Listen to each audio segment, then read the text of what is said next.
Hello नमस्कार, स्वागत है आपका एम विद आशीष के यूट्यूब चैनल में। दोस्तों, हम लोग ज्योमेट्री पढ़ रहे हैं और ये ज्योमेट्री का तीसरा वीडियो है। सबसे पहले हम लोगों ने लाइन पढ़ा था, फिर उसके बाद एंगल, और आज पढ़ेंगे उससे बनी आकृतियाँ यानी डायग्राम्स। ठीक है, तो सबसे पहले मैंने आपको बताया था कि शुरुआत होती है ज्योमेट्री के एक पॉइंट से। पॉइंट क्या होता है? एक ऐसा सर्किल जिसका डायमीटर 0 हो, पॉइंट कहलाता है। और अनंत पॉइंट या अनंत बिंदुओं से मिलकर बनती है लाइन। ठीक है, और लाइन से मिलकर बनती हैं विभिन्न आकृतियां, जैसे क्रमशः त्रिभुज, चतुर्भुज, पंचभुज या वृत्त। ठीक है,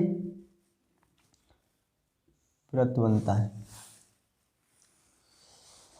ठीक, मैंने आपको बताया था लाइन दो तरीके की होती है, एक तो स्ट्रेट लाइन और एक कर्व्ड लाइन। स्ट्रेट लाइन से मिलकर बनती है त्रिभुज, चतुर्भुज, पंचभुज या षटभुज, जो भी हो। और कर्व्ड लाइन जो होती है वक्र रेखा, इससे बनता है वृत्त। ठीक, तो सबसे पहले हम शुरुआत करेंगे त्रिभुज यानी ट्राइंगल की।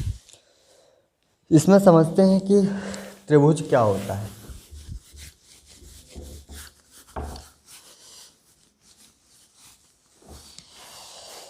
तीन भुजाओं से घिरी ऐसी आकृति जिसके अंतःकोणों का योग 180 डिग्री हो, क्या कहलाता है? त्रिभुज।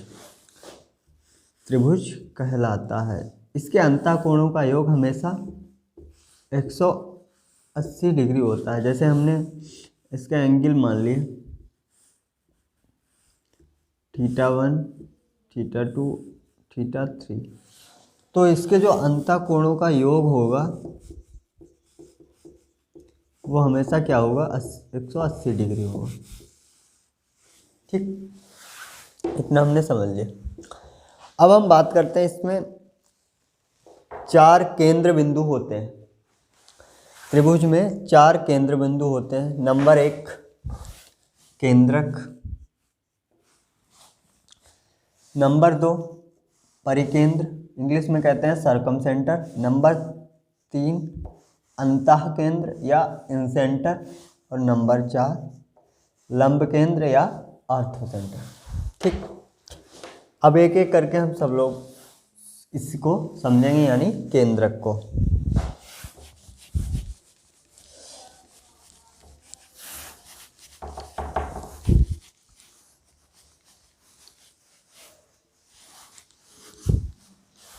केंद्रक, किसी त्रिभुज में मध्यिकाओं का कटान बिंदु केंद्रक कहलाता है।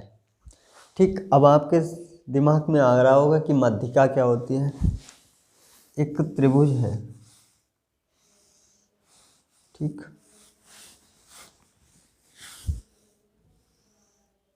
एक त्रिभुज बनाया हमने और इसमें एक मध्यिकाएं खींची।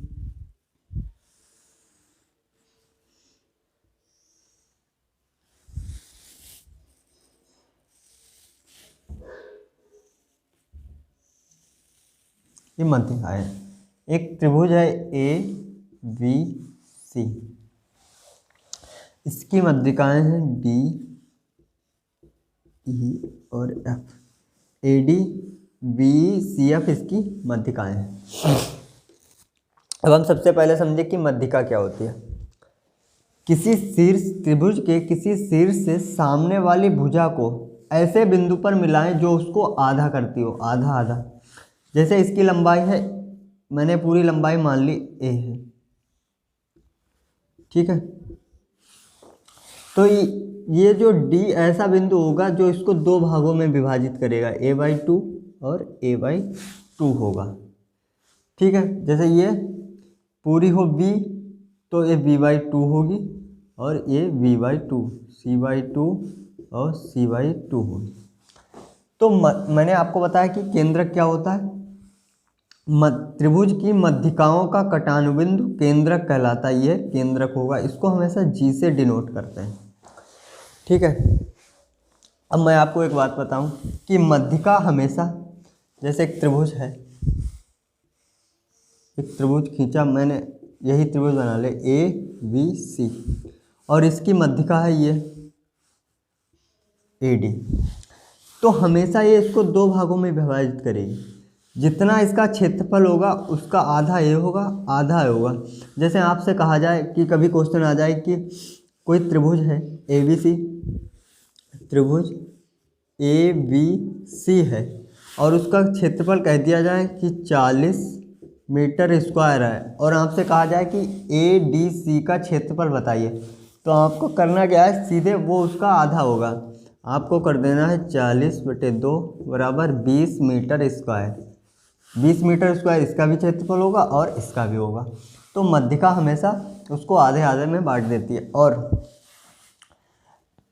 जो इसकी मध्यिकाएँ होती हैं ये हमेशा इसको 2:1 के अनुपात में काटती हैं। जैसे इसका जो रेशो होगा वो हमेशा 2:1 होगा, जैसे 2:1 2:1 2:1, ये हमेशा 2 और 1 के अनुपात में इसको काट देती हैं। ठीक, और हमेशा इसकी जो मध्यिकाएँ, अगर तीनों मध्यिकाएँ काट रही हों तो ये आपको जो ट्राइंगल दिख रहे हैं 1 2 3 4 5 6 ट्राइंगल बनते हैं, और इनका जो एरिया होता है वो हमेशा इक्वल होता है, हमेशा बराबर क्षेत्रफल में ये इनको बांट देती हैं। ठीक, जैसे आपसे कहा जाए ये जी है, ठीक, ए पूरा जो क्षेत्रफल है इस त्रिभुज का वो 36 मीटर स्क्वायर है। ठीक, और आपसे कहा जाए कि ए जी ई का क्षेत्रफल बताओ, तो आपको करना क्या है, इसका 1/6 होगा क्योंकि 6 बराबर भागों में बांटता, तो इसका क्षेत्रफल होगा 36/6 मीटर स्क्वायर या 6 मीटर स्क्वायर। ठीक, तो ये तो बात हो गई केंद्रक की। अब हम समझते हैं परिकेंद्र यानी सरकम सेंटर।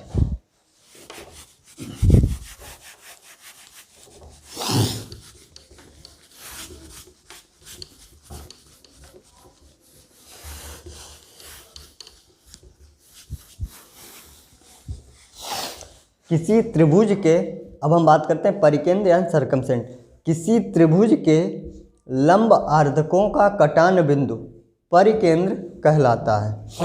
जैसे एक त्रिभुज है, ठीक,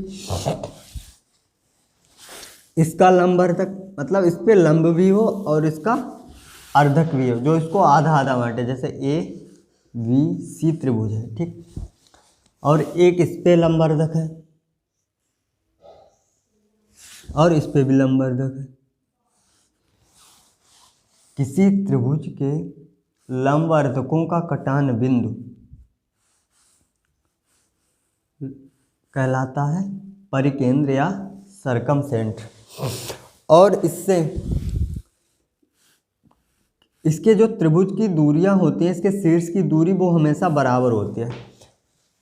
किसी परिकेंद्र से उसके जो शीर्ष होते हैं उसकी दूरियां समान होती हैं, और उसको त्रिज्या मानकर अगर वृत्त खींचा जाए तो ये क्या कहलाता है, परिवृत्त या सरकम साइकिल कहलाता है। ठीक, इसको त्रिज्या मान ली इतनी और उसे मानकर अगर वृत्त खींच दिया जाए ऐसे करके,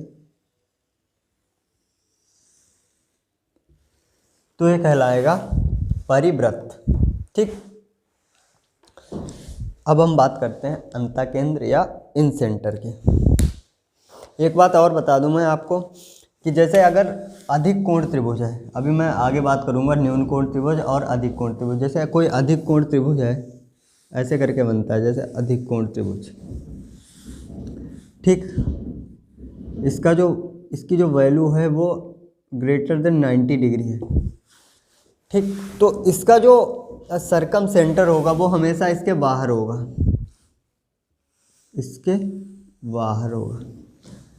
तो किसी, ऐसे लिख लीजिए, किसी अधिक कोण त्रिभुज का जो परिकेंद्र होता है वो हमेशा त्रिभुज के बाहर होता है। ठीक, अब हम बात करें अंतःकेंद्र या इन सेंटर की।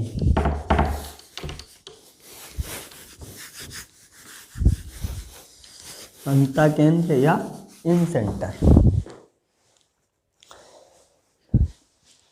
क्या होता है अंतः केंद्र? किसी त्रिभुज के को अंतः कोणों के अर्धकों का कटान बिंदु अंतः केंद्र कहलाता है।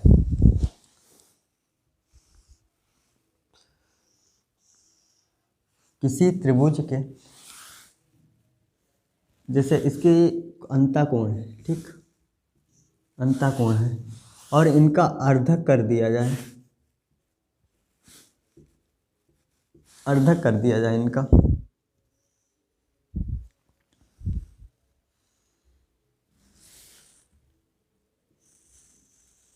इनका अर्धक कर दिया जाए तो जो कटान बिंदु होगा ये इनका क्या कहलाएगा? अंतः केंद्र कहलाएगा।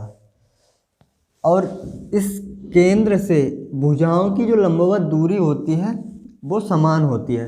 और इसको अगर हम त्रिज्या मानकर इसको रेडियस मान लें, ठीक है, इसको अगर हम रेडियस मान लें और एक वृत्त खींचे ऐसे करके, अगर हम वृत्त खींचे